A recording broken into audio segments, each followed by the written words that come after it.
You don't have to go far in northwestern Ontario to find a mill that is closed.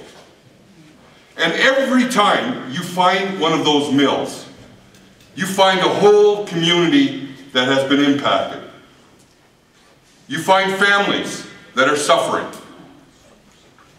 In Atikokan this afternoon, a woman who's a teacher read a letter as she cried, written by one of her students. That letter talked about what it meant when her father was away working. What it meant when they didn't have money to buy food. That letter spoke to what is going on in households right across northwestern Ontario. We heard it everywhere we went. I should say to you, I'm not going to tell you this surprised me. As many of you will know, I have been up in northwestern Ontario many times. I've heard these stories. I've seen the impacts on these communities. And you know, I've gone back to Toronto and I've said to people in southwestern Ontario, my God, it's terrible what's going on to in those communities in northwestern Ontario. And the government needs to do something. And except for Howard Hampton, who raised it day after day, there's been met by virtual silence. And let me tell you what Ramsey said and the Premier said when this was going on. He said, we've got $1 billion fund for these companies. He said it's transition. It's cyclical. Everything's going to be fine.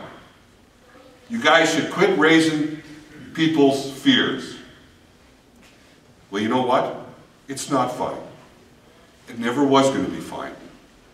And this was going on. And last fall, a bunch of people who own asset-based paper and equity markets run into trouble, and governments all over the world run into help. And the big companies, and I'm not saying for a minute they shouldn't get help, in southwestern Ontario, where they have plants of thousands of people, governments run into help. But in an industry that is spread across the country, in small communities, they pretended it wasn't happening. Those workers at that plant in Kenora were supposed to get their severance pay on June 1st. Do you know what that owner said? Oh, I don't think I'm going to pay it. Shame. Well, it's disgusting. Shame. Anybody in this room, what do you think would happen if you said you didn't think you were going to pay your taxes? They'd come down on your ass like you've never seen before. And they should be on that employer's ass to make sure he pays the severance. The severance that by law they're entitled to. Yes. Yes. We should not have an unemployment insurance system that only 40% of the people qualify for. It's outrageous. And not only that, when we're out of work and we've worked our lifetime, nobody should tell us that we can't collect that insurance.